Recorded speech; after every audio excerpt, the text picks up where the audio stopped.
안녕하세요. 오늘은 제니센컴퍼니 클라우드 젠팀에서 준비한 두 번째 웨비나 시간입니다.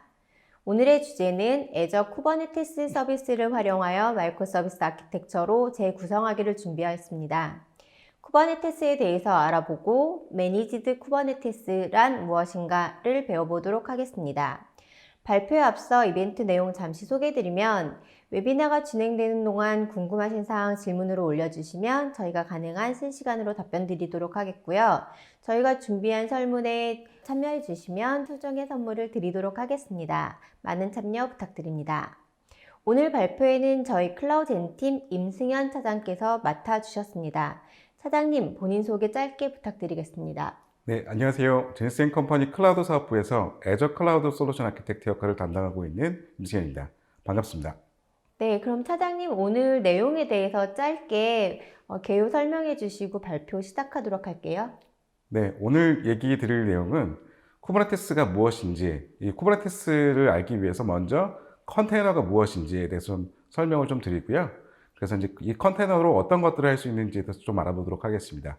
그 이후에 쿠버네티스를 이용해서 어떤 것들을 구성할 수 있는지에 대해서 말씀을 드리고요.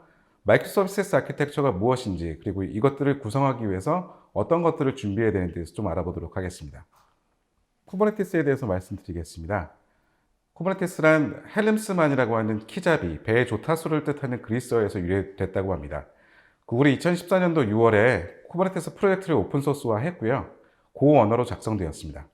2015년도 7월 21일에 버전 1.0이 출시가 되었고요.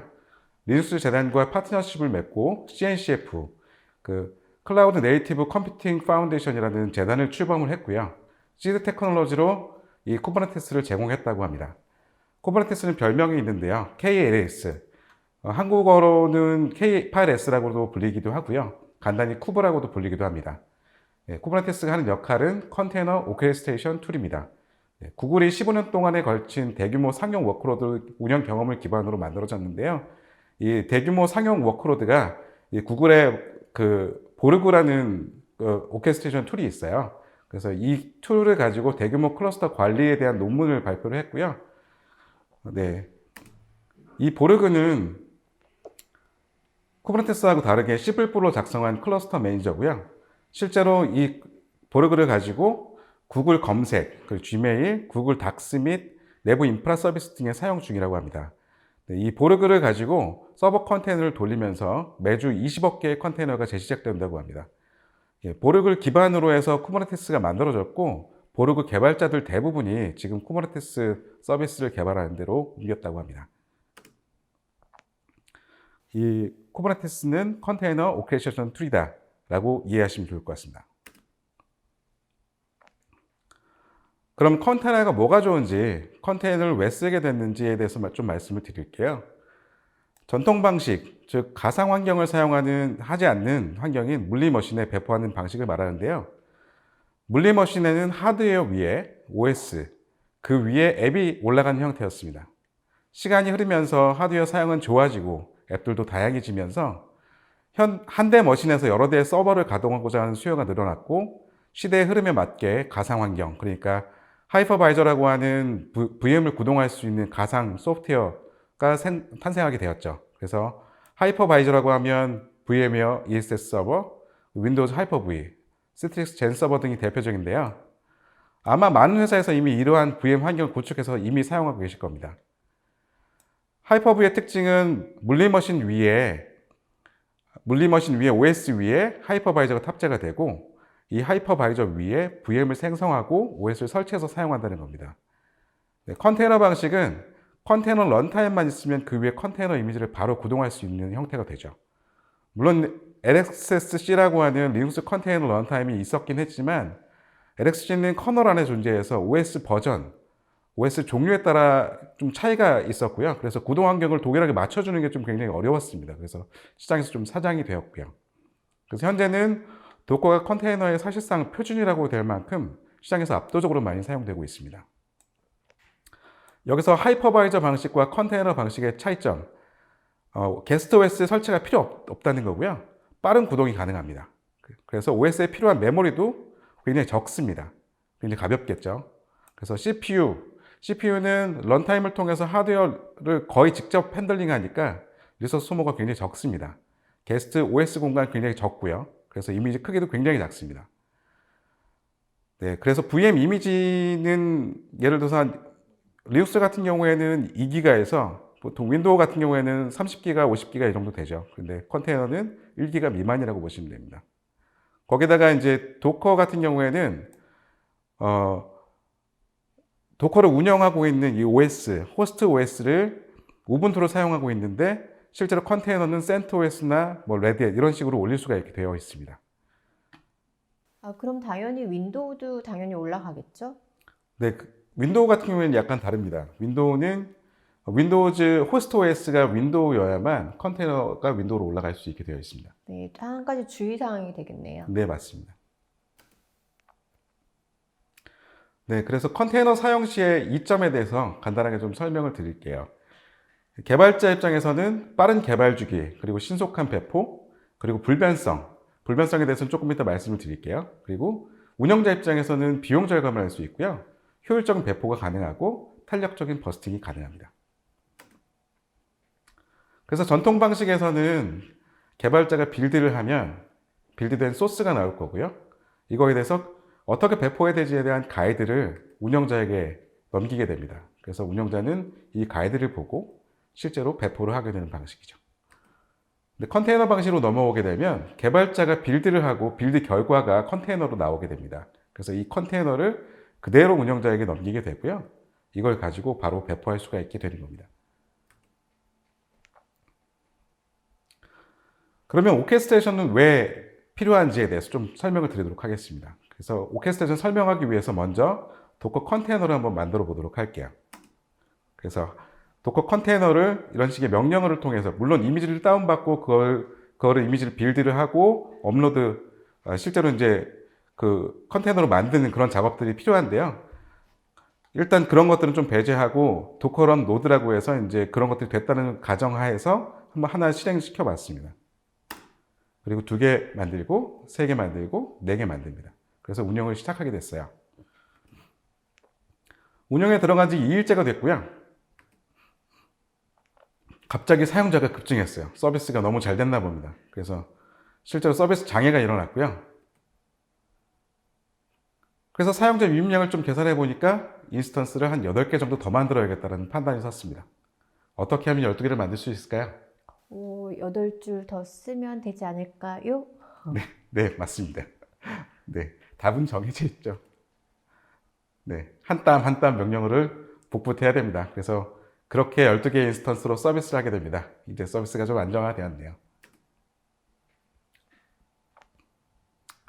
12개 정도는 뭐 만들 수 있겠죠. 근데 만약에 100개를 한꺼번에 배포할 수 없을까? 이런 고민이 있을 수 있겠죠. 그렇죠. 제 네. 질문이기도 했습니다. 네, 맞습니다. 그래서 100개를 한꺼번에 만들려면 100번을 쳐야 될까요?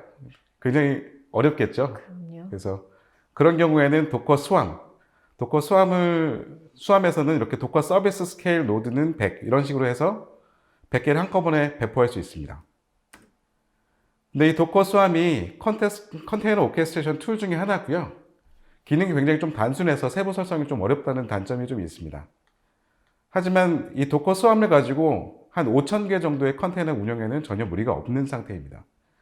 근데 이제 도커 수함이 현재 지금 2년 뒤에는 2021년에는 역사의 뒤안길로 들어가게 됩니다. 이게 왜 그렇게 됐냐면 미란테스라고 하는 쿠버네티스를 주요 서비스를 하고 있는 B2B 업체가 하나 있는데 이 업체에서 도커 엔터프라이즈를 인수하게 됐습니다. 그래서 도커 엔터프라이즈 인수를 하면서 보니까 도커 수함이 그 안에 포함이 되어 있는 상태고요. 그래서 도커 수함에 대해서 2년 동안은 지원을 하되 쿠버네티스로 옮기는 거에 대해서 우리가 서비스를 해주겠다라는 걸 발표를 했습니다. 네, 앞서 말씀드린 거는 이제 도커 CRI 아니면 도커 수함의 CRI를 가지고 이제 진행을 했었는데요. 이 명령어 대신에 실제로 파일로 좀 정의해서 할 수 없을까라는 고민이 있었습니다. 그래서 이제 실제로 이제 우리가 컨테이너를 하나 만들기 위해서는 단순하게 그냥 이미지를 받고 그걸 가지고 컨테이너화 시키는 게 아니라 실제로 거기에 이제 필요한 파일들 같은 경우에 이제 수정을 해서 집어넣기도 하고 어떤 어플리케이션 같은 것들을 이제 다운로드 받아서 올리기도 하는데요. 이 도커 파일을 잠시 간단하게 같이 보시면 우분투 16.04에서 04라는 이미지를 가지고 와서 그걸 가지고 엔진엑스를 인스톨하고 그걸 가지고 etc 엔진엑스라는 폴더 들어가서 엔진엑스를 실행하는 것까지 이제 포함이 되어 있고요. 80 포트를 익스포즈 하겠다라는 것까지 포함되어 있는 도커 파일입니다. 실제로 이 도커 파일을 가지고 이제 도커런을 하게 되면 엔진엑스가 서비스가 돌아가게 됩니다. 그래서 오른쪽에 그림을 보시면 사용자가 이 도커 파일 내지는 도커 CLI 가지고 이제 클라이언트 접근을 하게 되는 거고요. 그래서 이제 도커는 도커 호스트와 클라이언트로 구성이 되어 있다. 그래서 이제 클라이언트 우리가 이제 CLI로 명령을 내리거나 도커 파일 가지고 이제 배포를 한다거나 이렇게 할 수가 있게 되어 있는 거고요. 그래서 이제 도커 호스트에서는 실제로 이제 이미지를 다운로드 받아야 되는데 이 이미지 다운로드 받는 경로는 도커 레지스트리라고 하는 게 있습니다. 그래서 이제 도커 레지스트리에 등록되어 있는 이미지를 다운로드 받아서 그걸 가지고 컨테이너를 배포하게 됩니다. 그래서 도커에서 제공하는 레지스트리는 도커 허브라는 게 있고요. 애저상에는 애저 컨테이너 레지스트리라는 게 있습니다. 네, 앞서 보여드린 거는 도커 파일로 하나의 컨테이너를 만드는 방식을 말씀드렸는데요. 서비스 단위로 배포할 수 없을까에 대한 고민이 좀 있었습니다. 그래서 도커 컴포즈라는 게 생겼고요. 도커 컴포즈는 오른쪽에서 예제에서 보시듯이 서비스 그리고 서비스 하위에 DB 그리고 웹 이렇게 두 가지로 이제 구성이 되어 있고요. 지금 이 예제는 워드프레스 예제인데요. 워드프레스 웹과 MySQL로 구성된 서비스입니다. 그래서 이제 실제로 DB 안에 어떤 것들을 MySQL이나 환경 설정이라든지 이 컨테이너 이름이라든지 리스타트는 항상 할 것인지 볼륨을 어떤 걸 붙이게 될 것인지 이런 것들을 정의할 수 있게 되어 있고요. 웹에서는 이제 워드프레스 레이티스트라는 이미지를 다운로드 받아서 어떤 것들을 설정해서 올릴 것인지에 대한 정의 파일입니다. 그래서 이 파일로 이제 도커 컴포즈 업 D 이렇게 명령어를 내리게 되면 배포가 되고요. 실제로 이렇게 한 다음에 웹사이트에서 80 포트로 들어가서 보면 워드프레스 설치 화면이 바로 표시가 됩니다. 예, 이 오른쪽에 보여드리는 거는 이제 야물 파일이라고 하는 형식인데요. 이 야물 파일에서는 인덴트가 굉장히 중요합니다. 이 도커에서만 사용하는 게 아니라 일반적으로 요즘에 사용되고 있는 IAC라고 얘기하죠. IAC. 그래서 이제 인프라스트럭처 애즈 코드라고 하는데요. 그래서 이 IAC를 지원하는 엔서블이나 테라폼이나 이런 거에서도 다 야물을 사용하고 있고 쿠버네티스에서도 야물을 사용하고 있습니다.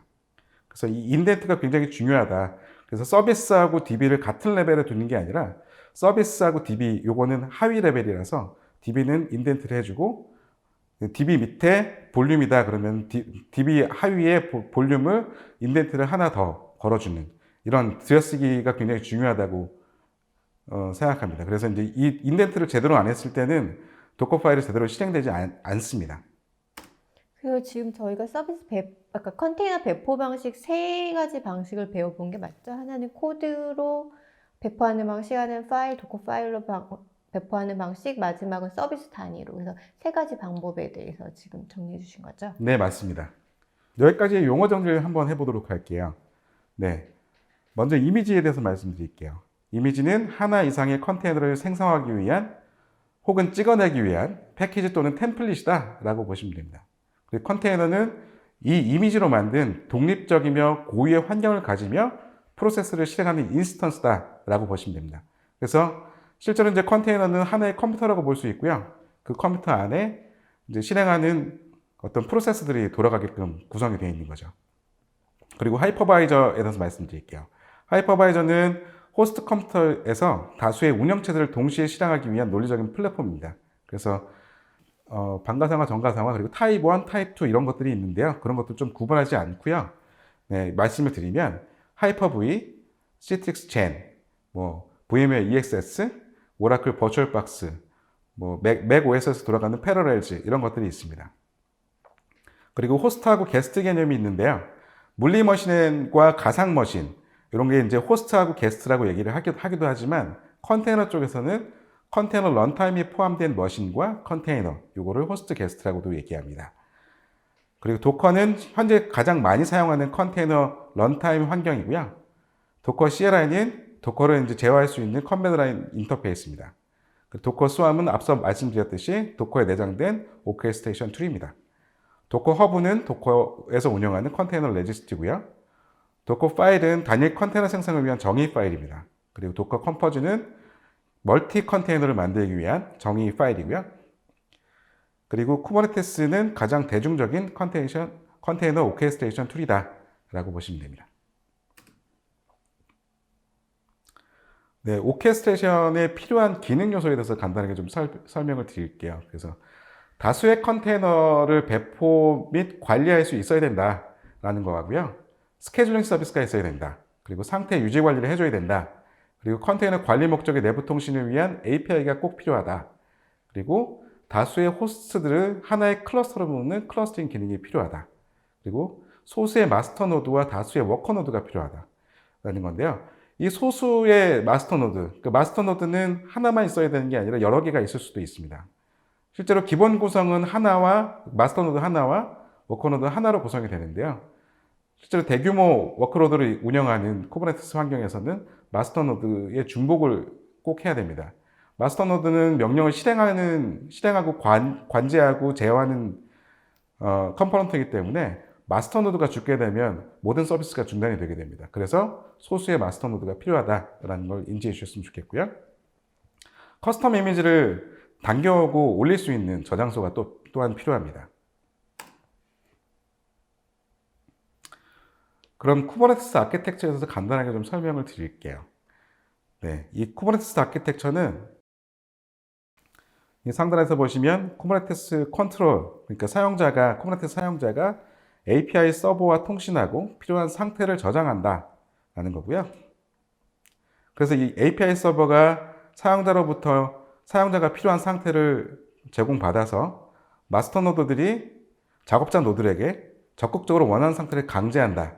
이 얘기는 사용자가 예를 들어서 웹 서버를 2대를 만들고 DB 서버를 3대를 만들도록 명령을 내렸어요. 그러면 마스터 노드는 그 상태가 될 때까지 이제 워커 노드들한테 일을 시키는 거죠. 만들어. 이렇게 해서 최종적으로 다 만들어지면 이제 완료가 되는 겁니다. 그래서 그러니까 워커 노드들은 컨테이너들 간의 통신을 지원한다. 그래서 이제 쿠브 프록시라는 걸 통해서 이제 그 작업자 노드들 안에 컨테이너들 간의 통신을 지원하고요. 그래서 이 쿠브 프록시가 마찬가지로 인터넷과의 통신을 지원을 해서 실제로 이제 사용자가 서비스를 받을 때 이 쿠브 프록시를 통해서 해당하는 파드에 들어가 있는 컨테이너들과 통신을 할 수 있게 되어 있습니다. 여기까지 쿠버네티스 용어 정리를 간단하게 좀 해볼게요. 사실 쿠버네티스를 이해하기 위해서 이 각각의 구성 요소들에 대해서 잘 알아야 되는데요. 이 각각의 구성 요소들에 대한 정의를 잘 이해하고 계시면 쿠버네티스에 대해서 일단 기본적으로 어느 정도 이해하고 계신다라고 보시면 될 것 같습니다. 그래서 우리가 노드라고 얘기하는데 이 노드는 워커 노드를 얘기하는 거고요. 하나의 워커 머신, 클러스터에 따라서 VM 또는 물리 머신이 될 수도 있습니다. 그래서 파드를 동작시키기 위한 서비스를 포함하고요. 마스터 컴포넌트에 의해서 관리됩니다. 이 워커 노드에는 컨테이너 런타임과 쿠블렛 그리고 쿠브 프록시를 포함하고 있습니다. 파드는 배포 가능한 최소 단위이고요. 한 파드에 1개 이상의 컨테이너가 올라갈 수 있습니다. 일반적으로는 한 파드에 한 개의 컨테이너가 올라가는 형태가 되고요. 한 파드 내에 여러 컨테이너를 올릴 경우에는 타이틀리 커플드, 그러니까 하나의 서비스로 묶을 수 있는 단위가 되는 그런 컨테이너들끼리 묶어서 넣는 것이 좋다고 합니다. 그리고 컨테이너 런타임은 컨테이너를 실행할 수 있는 환경을 얘기하는 거고요. 그런 소프트웨어를 얘기합니다. 쿠버네티스에서는 여러 컨테이너 런타임을 지원을 하고요. 그래서 쿠버네티스가 지원하는 컨테이너 런타임에는 도커도 있고요. 컨테이너 D도 있고요. 크리오도 있고, 로켓도 있습니다. 그리고 쿠브, CLI라는 것도 있습니다. 쿠블렛인데요. 쿠블렛은 클러스터의 각 노드에서 실행되는 에이전트고요. 쿠블렛은 파드에서 컨테이너가 확실하게 동작되도록 관리를 합니다. 그래서 헬스 체크를 해주고 유지 보고 역할을 하도록 되어 있습니다. 그리고 쿠버 프록시인데요. 쿠버 프록시는 각 노드에서 시작되는 네트워크 프록시로 쿠버네티스 서비스 개념의 실체라고 보시면 됩니다. 이 서비스는 마이크로 서비스 아키텍처라고 하는 그 이름에 그 서비스와 일맥상통한다고 보시면 됩니다. 그래서 쿠버 프록시는 노드의 네트워크 규칙을 유지 관리하고요. 이 네트워크 규칙이 내부 네트워크 세션이나 클러스터 바깥에서 파드로 네트워크 통신을 할 수 있도록 해줍니다. 그래서 아까 말씀드렸듯이 이제 인터넷과 통신할 때 이 쿠버 프록시가 이용이 되는 거고요. 이 쿠버 프록시는 운영체제에 가용한 패킷 필터라는 계층이 있는 경우에 이를 사용하고요. 그렇지 않으면 쿠버 프록시는 트래픽 자체를 포워드하도록 되어 있습니다. 그리고 클러스터는 노드들의 집합입니다. 많이 어렵지만 열심히 따라가려고 노력하고 있습니다. 네, 감사합니다. 네, 그 다음에 마스터 노드에 대해서 좀 설명을 드릴게요. 마스터 노드는 워커 노드와 클러스터 내 파드를 관리한다고 합니다. 그래서 쿠버 API 서버라는 게 있고요. 쿠버네티스 API를 노출하는 컨트롤 플레인의 프론트엔드라고 합니다. 이 컨트롤 플레인은 맨 밑에 라인에 이제 설명을 좀 드렸는데요. 컨테이너 라이프 사이클을 정의 그리고 배포, 관리하기 위한 API와 인터페이스를 노출하는 컨테이너 오케스트레이션 레이어라고 합니다. 그래서 애저에서는 이 컨트롤 플레인을 애저에서 직접 관리를 하고 있습니다. 이게 일반적인 쿠버네티스하고 다른 점이 될 수 있겠죠. 그리고 쿠버 컨트롤러 매니저라는 게 있는데요. 이거는 컨트롤러 구동하는 마스터상의 컴포넌트입니다. 그래서 이 쿠버 컨트롤러 매니저는 여러 가지 컨트롤러들을 내장하고 있고요. 노드 컨트롤러는 노드 다운 통지와 대응에 대한 책임을 가지고 있고요. 레플리케이션 컨트롤러는 알맞은 수의 파드를 유지시켜주는 책임을 갖고 있습니다. 엔드포인트 컨트롤러는 서비스와 파드를 연결하는 그런 역할들을 하고 있고요. 서비스 어카운트 앤 토큰 컨트롤러가 있는데요. 이건 새로운 네임스페이스에 대한 기본 계정과 API 접근 토큰에 대한 생성을 하고 있습니다. 그리고 쿠버 스케줄러라는 게 있는데 쿠버 스케줄러는 노드가 배정되지 않은 새로 생성된 파드를 감지를 하고 이를 구동할 노드를 선택하는 컴포넌트라고 합니다. 그리고 HD는 일관성 있고 고가형성의 키 밸류 저장소입니다. 그래서 모든 클러스터에 대한 데이터를 담는 쿠버네티스 백엔드 저장소라고 합니다. 그래서 백업이 필수이고요. 이게 이제 하나만 되어 있는 상태에서 백업을 하지 않은 상태에서 운영을 하다가 뭔가 문제가 생겨서 죽었어요. 그러면 쿠버네티스에 대한 데이터가 다 사라지겠죠. 그래서 백업을 필수적으로 해야 되고요. 이 HD 대신에 이제 다른 저장소를 사용할 수도 있습니다. 일반 쿠버네티스와 AKS의 차이점. 그래서 이제 AKS의 차이점이라고 한다면 AKS는 Managed Kubernetes on Azure라고 생각하시면 됩니다. 그래서 관리되는 쿠버네티스고요. 그 관리된다는 의미에 대해서 좀 설명을 드릴게요. 그래서 이제 보면 컨테이너라이제이션. 그래서 컨테이너화 할 수 있는지 없는지. 그래서 일반 쿠버네티스는 그게 불가능한데 애저는 반 정도 지원하고 있다라는 거고요. 그리고 어플리케이션 주기 그리고 디버깅. 어플리케이션 디버깅에 대해서는 뒤에서 좀 설명을 드리도록 하겠습니다. 그래서 컨테이너 안에 들어가 있는 것들을 디버깅 할 수 있는 기능이 애저상에는 있습니다. 그리고 CI/CD, 애저 파이프라인, 애저 데브옵스라고 하는 솔루션이 있는데 애저 데브옵스를 통해서 CI/CD도 지원을 하고 있고요.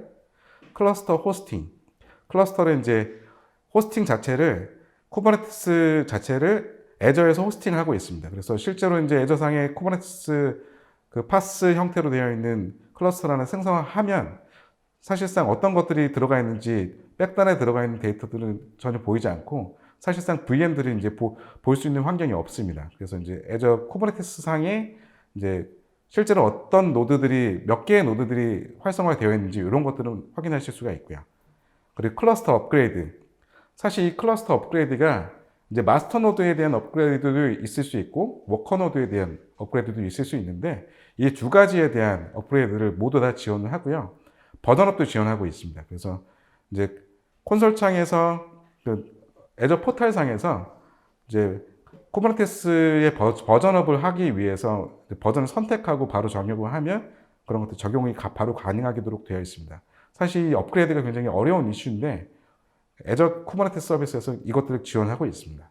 패치도 지원을 하고 있고요. 스케일링 당연히 지원하고 있습니다. 사실상 일반적인 쿠버네티스는 스케일링 하려면 이제 사용자들이 해야 되는 여러 가지 작업들이 있는데 그런 것들을 이제 자동으로 지원해 주는 기능도 있습니다. 그리고 모니터링 앤 로깅인데요. 애저 쿠버네티스 서비스 안에 컨테이너들을 모니터링 할 수 있고 그것들을 로깅할 수가 있습니다. 애저 모니터라는 솔루션이 있고요. 애저 모니터에서 쿠버네티스에 대한 컨테이너들도 모니터링이 가능합니다. 네, 쿠버네티스 배포와 관리를 쉽게 할 수 있습니다. 그래서 클러스터 생성 작업을 보면 일반적인 방법은 네트워크와 VM을 구성을 하고 엣지들을 비롯한 여러 시스템 컴포넌트를 모두 다 설치를 해야 됩니다. 그리고 인증서 생성과 설치도 당연히 해야 되고요. 컨트롤 플레인으로 에이전트 노드를 등록해야 됩니다. 근데 애저에서는 as AKS create 또는 포털에서 바로 생성만 하면 이런 것들이 다 구성된 형태로 나오게 되는 것이죠. 그리고 클러스터 업그레이드, 마스터 노드 업그레이드하고 워커 노드를 개별적으로 이제 서비스 내에서 빼내고 이제 업그레이드하는 부분들이 있는데 이런 것들을 as AKS 업그레이드 이런 명령어를 통해서 간단하게 수행할 수 있습니다. 그리고 클러스터 확장, 여러 VM을 배포를 하고 그 여러 시스템에 대한 컴포넌트들 당연히 설치해야 되고 그리고 API 서버로 노드를 등록하고 이런 작업들을 해야 되는데요. 이거를 as AKS scale 이런 식의 명령어만 내리면 스케일링이 가능합니다. 아까 저희가 배웠던 도커 뭐였죠? 그거 도커 스완이요. 네, 걔를 네네. 대체할 수 있는 게 이 명령어가 될 수 있는 건가요? 네. 걔는 좀 다른 건가요? 아까 이제 말씀드렸던 도커 스왑과 쿠버네티스에 대한 차이점에 대해서 좀 설명을 드렸잖아요. 네. 도커 스왑에서는 그런 것들을 할 수 있는 거고, 쿠버네티스에서는 또 이런 식의 명령을 내려서 할 수 있는데, 사실 쿠버네티스를 관리하기 위해서 여러 가지 이제 쿠브 컨트롤이라는 게 또 필요합니다. 근데 이제 그런 것들로 명령어로 별도로 작업을 해야 되는데, 애저에서는 as AKS라는 명령을 통해서 이런 것들을 가능하게 해주는, 굉장히 간단하게 가능하게 해주는 방법이 될 수 있습니다. 네, 감사합니다. 다음으로는 이제 마이크로 서비스 아키텍처. 그래서 마이크로 서비스가 뭘까요? 라는 얘기를 좀 드리도록 하겠습니다. 마이크로 서비스 아키텍처는 소프트웨어 아키텍처 스타일 중에 하나라고 보시면 됩니다. 사실 마이크로 서비스 아키텍처를 구현하기 위해서 컨테이너가 굉장히 강력하고 마이크로 서비스 아키텍처가 요구하는 사항에 대해서 일관된 포맷과 경리성에 굉장히 부합된다고 볼 수 있는데요. 사실 컨테이너가 없이도 MSA 아키텍처를 구현할 수도 있습니다. 그래서 VM을 통해서 할 수도 있고요. 하드웨어 위에서도 분명히 할 수도 있습니다. 이건 하나의 아키텍처 스타일인 거고요. 대신에 이제 컨테이너가 그걸 굉장히 잘 지원해 주기 때문에 컨테이너와 같이 결합해서 보는 것이 좀 좋을 것 같습니다. 그래서 어플리케이션은 잘 정의된 API를 사용해서 통신하는 작고 독립적인 모듈로 구성된다 라는 것과 플랫폼 종속적이지 않는다. 아까 말씀드렸던 여러 가지 OS 플랫폼을 사용할 수가 있게 되는 것이죠. 그리고 비결합 또는 느슨한 결합을 얘기하는데요. 이 얘기는 무슨 얘기냐면 서비스 모듈들이 하나의 기능을 하는 작은 단위. 그러니까 우리가 이제 어떤 서비스를 할 때 그 서비스를 하나의 통째로 만드는 게 아니라 우리가 원하는 서비스. 예를 들어서 쇼핑몰이라고 하면 쇼핑몰 중에 결제 부분을 서비스 모듈로 하나만 딱 두는 거고요. 그 서비스 모듈을 하나의 기능으로 작은 빌딩 블록으로 구성하자는 거예요. 그래서 이 서비스는 다른 서비스들과의 연결을 따로 하는 게 아니라 독립적으로 구성이 될 수 있고 그 모듈 간의 결합을 하지 않는다는 얘기가 그 얘기고요. 그래서 대신 함께 엮어서 더 큰 시스템을 형성한다. 쇼핑몰을 구성하는 여러 가지의 서비스들을 가지고 느슨한 연결을 하게 되는 것이죠. 그렇게 되면 이런 마이크로소프트 아키텍처로 할 수 있다라는 얘기고요. 버전, 배포, 스케일 독립적이다. 그래서 마이크로서비스 아키텍처로 개발자들은 어플리케이션을 서비스 독립적으로 만들고 관리할 수 있고요. 각기 다른 언어로도 만들 수 있다. 아까 말씀드렸듯이 그 결제 모듈 하나에 대한 서비스가 하나라고 얘기해 드렸잖아요. 그래서 이제 그 서비스 하나를 어떤 언어, 그리고 어떤 컴포넌트를 구성하고 이런 것들에 대해서 그 각기 다른 언어로 할 수 있다는 얘기를 드리는 겁니다. 그래서 이제 오른쪽에 그림을 보시면 일반적인 모놀리식 방식에서는 앱을 하나 만들었어요. 그러면 앱을 하나 만들면 그 안에 들어가는 컴포넌트들을 각각 구성하는 하나의 앱이 되는 것이죠. 이 앱을 각각의 머신에 모두 배포하게 되는 형태가 되는 거고요.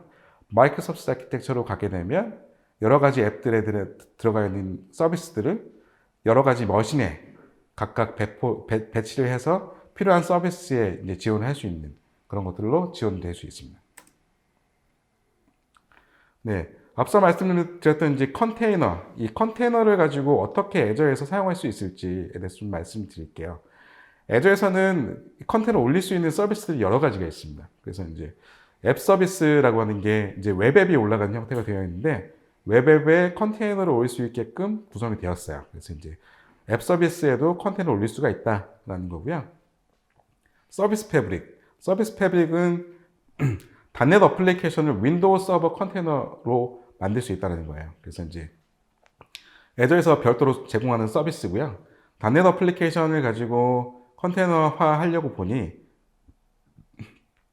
여러 가지 이제 다른 서비스를 이용할 수도 있겠지만 이 서비스 패브릭을 이용하면 굉장히 쉽게 할 수 있다라고 말을 하는 거고요. 쿠버네티스 서비스, 애저 쿠버네티스 서비스죠. 그래서 이제 쿠버네티스로 리눅스 컨테이너를 확장 및 오케스트레이션 가능하다라는 거고요. 컨테이너 인스턴스라는 게 있는데요. 이게 좀 재밌어요.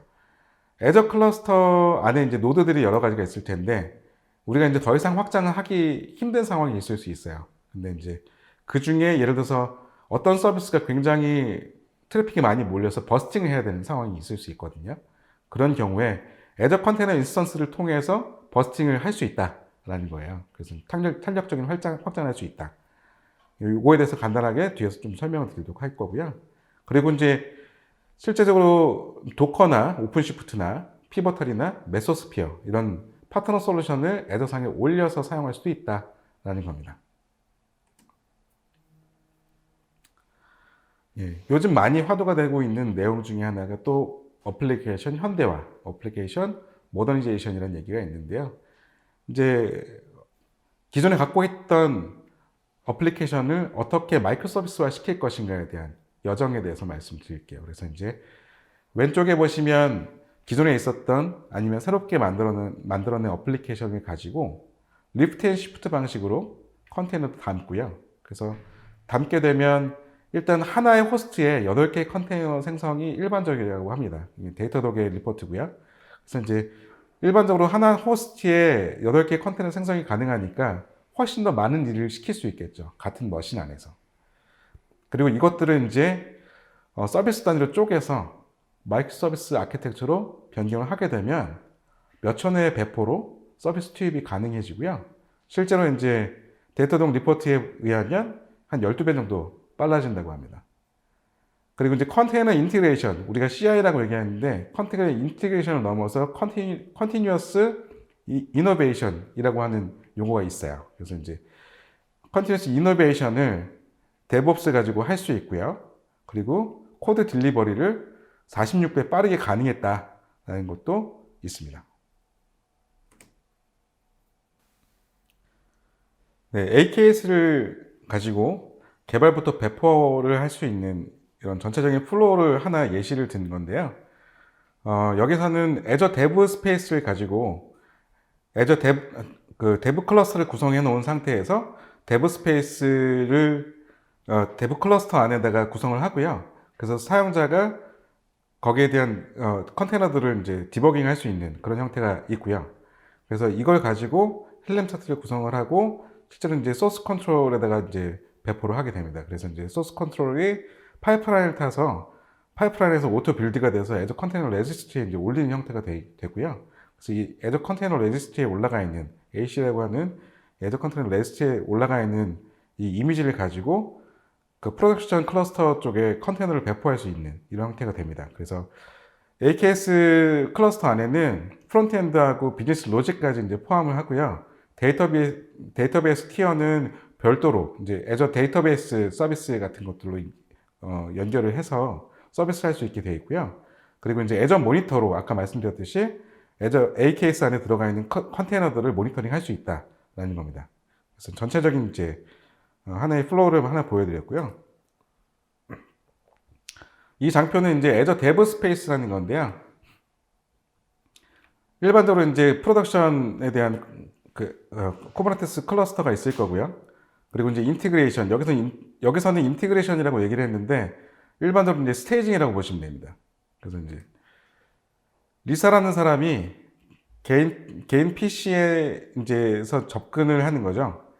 보통은 원래는 기본적으로 이제 컨테이너를 만들 때 개발자가 로컬에서 개발을 하면서 컨테이너를 말고 이제 올린 형태가 됐는데, 그렇게 하다 보니까 공유가 안 되는 문제가 있고, 이런 것들 때문에 이제 그 데브 스페이스라는 게 출범을 하게 된 거예요. 그래서 이제 하나의 리사라는 네임 스페이스를 가지고 여기에 데브 스페이스를 이네이블 시키면, 그거는 이제 컨테이너들을 만들고 거기서 디버깅을 할 수 있는 형태가 됩니다.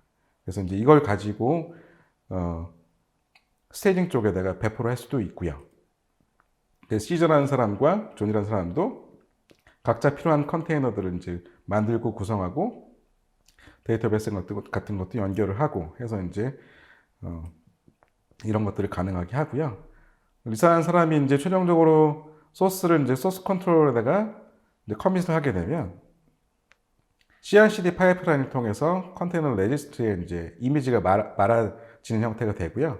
요걸 가지고 이제 스테이징 쪽에다가 배포를 할 수 있게 된다는 거죠.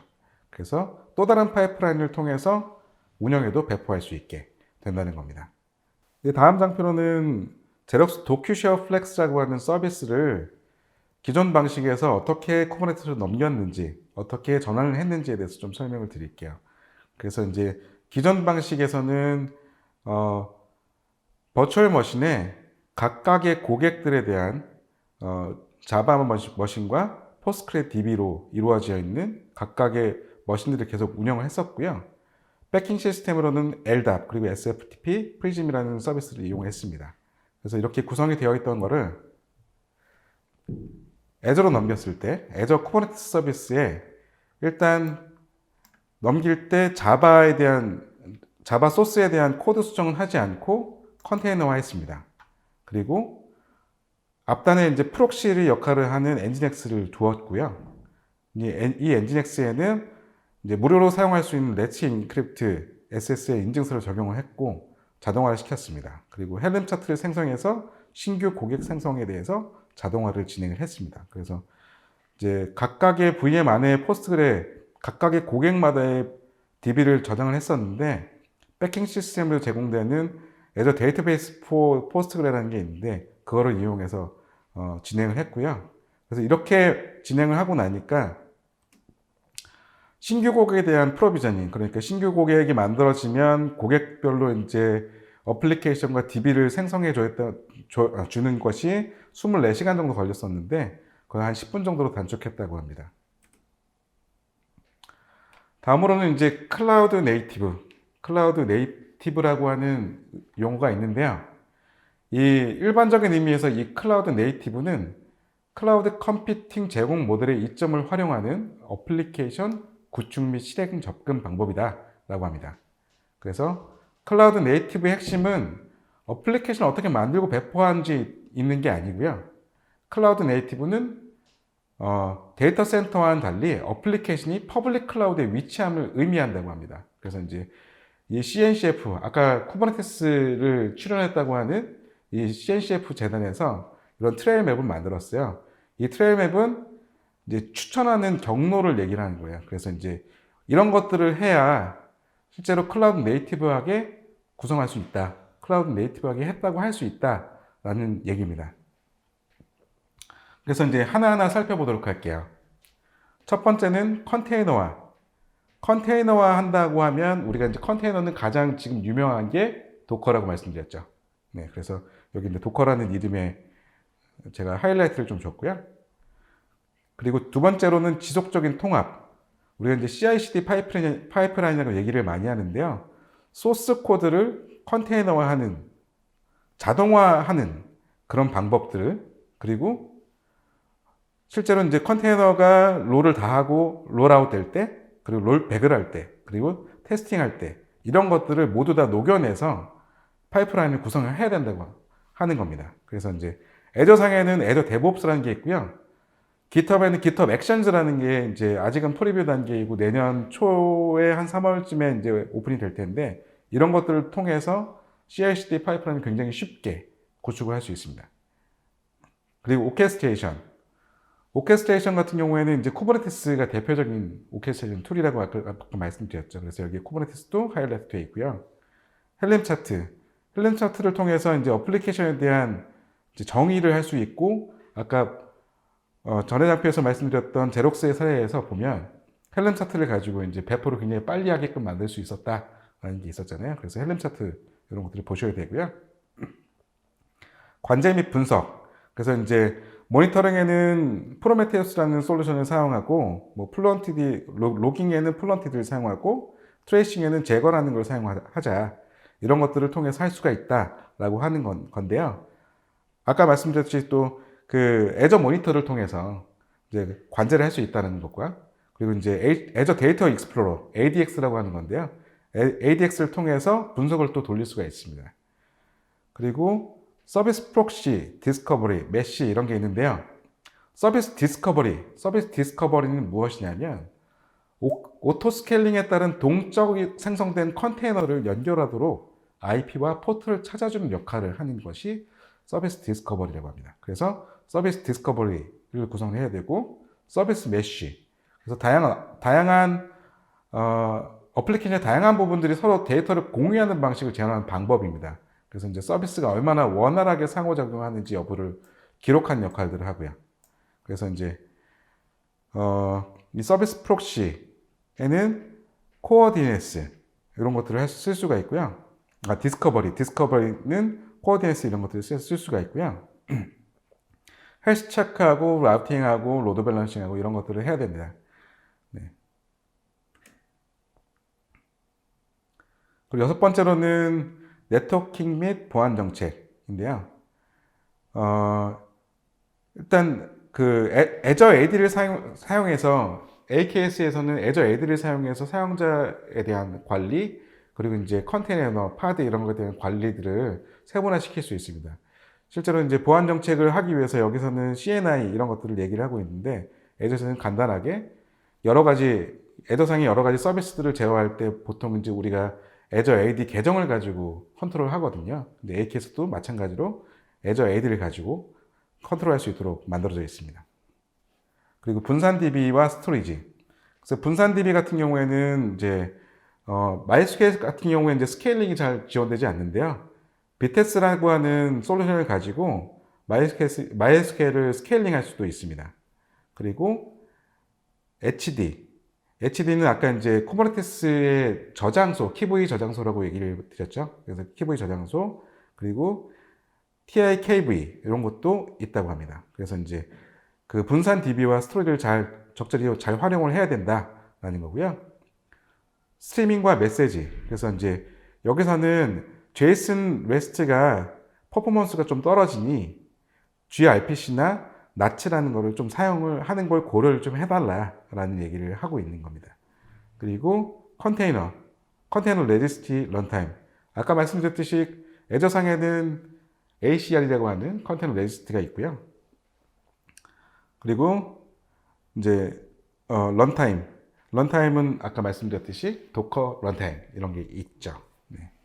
여기에는 이제 컨테이너 D하고 크리오라는 솔루션도 이제 그 표시를 하고 있어요. 그리고 소프트웨어 배포는 역시 애저 데브옵스를 사용해서 소프트웨어 배포를 굉장히 빠르게 할 수 있습니다.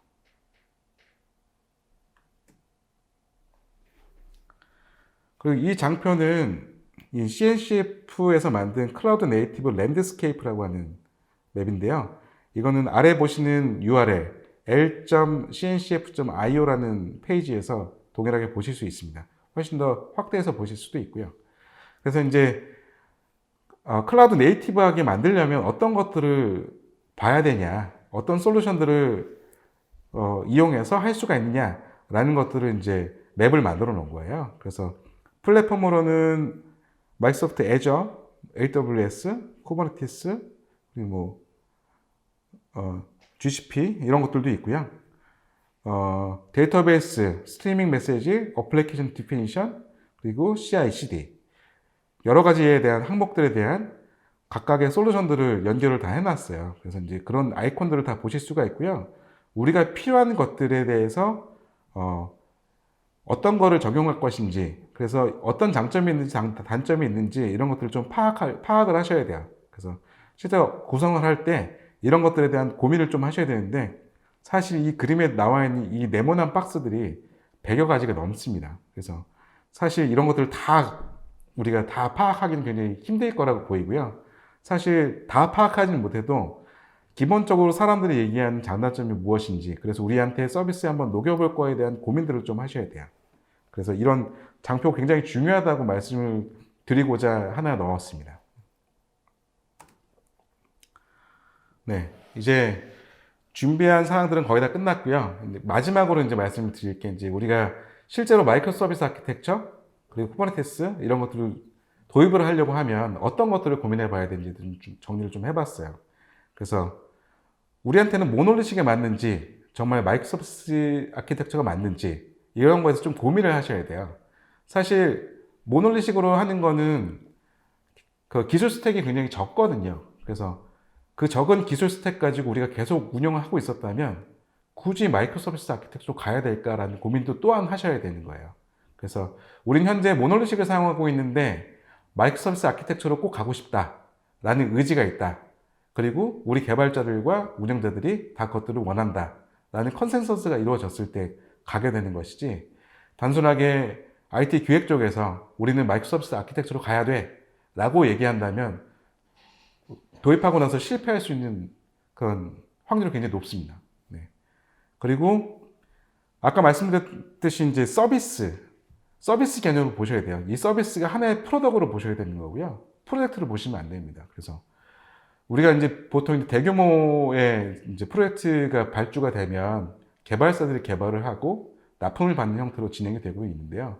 사실 이제 MSI 아키텍처를 프로젝트에 띄우기에는 굉장히 리스크가 있습니다. 사실 이제 하나의 서비스 레이어를 기획부터 운영까지 진행하는 거를 실제로 고민을 하셔야 되는데, 그 모든 것들을 다 개발자한테 떠넘긴 다음에 인도받으면 그 다음에 운영하는, 실제로 이거에 대한 운영을 하는 것 주체는 결국에는 고객사가 되는 거거든요. 그래서 이 프로덕트 개념을 꼭 가져가셔야 된다는 거를 말씀드리고 싶고요. 그래서 개발팀 따로, 운영팀 따로 이런 조직에 있는 사람들과 우리 실제 데브옵스 팀을 꾸릴 수 있는지 이런 거에 대한 또 고민을 하셔야 돼요. 그래서 그리고 개발자도 운영자도 쿠버네티스를 몰라요. 모르는데 할 수 있을까요? 없습니다. 네. 서비스 팀이 기획부터 운영까지 다 해야 되는 거고요. 그리고 또 이제 기술 스택을 제한할 것인지 기술 스택을 오픈할 것인지에 대한 고민 또한 하셔야 돼요. 아까 이제 전에 장표에서 보여드렸듯이 기술 스택이 굉장히 많습니다. 그것들을 다 오픈하게 되면 일단 기술에 굉장히 열광하는 사람들은 어떤 것이든 다 도입을 하려고 할 거예요. 그래서 여러 가지 스택을 가지고 운영을 하고 있었어요. 근데 이 사람이 어떤 환경에 의해서 어떤 이유에 의해서 나가게 됐어요. 근데 후임자가 이걸 다 몰라요. 이런 경우에 이제 난감해지죠. 서비스는 운영을 계속 해야 되는데 우리가 알고 있는 게 없어요. 그래서 기술 스택을 완전히 오픈하는 것도 어느 정도의 리스크가 있다. 그래서 우리는 어떤 것들을 가지고 이런 것들이 좋으니 우리는 이런 것들에 대해서 좀 가져가자라고 하는 것들을 어느 정도 제한할 필요는 있다라는 거고요. 그런 것들이, 그래서 이런 모든 것들을 다 고민을 하고 고려를 해서 우리 회사에 어떤 것들이 적합할 것인지, 모놀리식 방식이 꼭 나쁜 건 아니거든요. 그래서 어떤 것이 적합할 것인지 이런 것들을 고민을 하셔야 된다라는 겁니다. 여기까지 제가 준비한 내용은 모두 말씀을 드렸고요. 많은 도움 되셨으면 좋겠습니다. 네, 너무 잘 배우는 시간이었고요. 그러면 저희 제니센 컴퍼니 클라우젠 팀은 이 쿠버네티스를 도입함에 있어서 고객에게 어떠한 서비스를 지원해 줄 수 있을까요? 네, 쿠버네티스를 도입하게 되면 저희가 쿠버네티스 아키텍처 이런 것들을 좀 구성해 드릴 수가 있을 것 같고요. 그래서 쿠버네티스를 포함한 여러 가지 아키텍처에 대해서 설명을 드릴 수가 있을 것 같고, 그런 것들 제시해 드릴 수가 있을 것 같고, 그리고 이제 CI/CD 파이프라인까지 해서 저희가 좀 제공해 드릴 수 있을 것 같습니다. 네, 도입을 원하시는 고객사 분들은 저희와 함께 같이 아까 고민해야 봐야 할 점부터 같이 컨설턴트와 같이 준비를 하시면 될 것 같습니다. 오늘 고객분들에게 좋은 배움의 시간이 되었으면 좋겠고, 그리고 도입하시는데 실질적인 도움이 되었으면 좋겠습니다.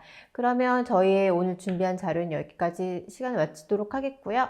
그리고 소개됐던 이벤트 내용은 저희가 방송이 끝난 후에 다 지원해 드리도록 하겠습니다. 감사합니다. 감사합니다.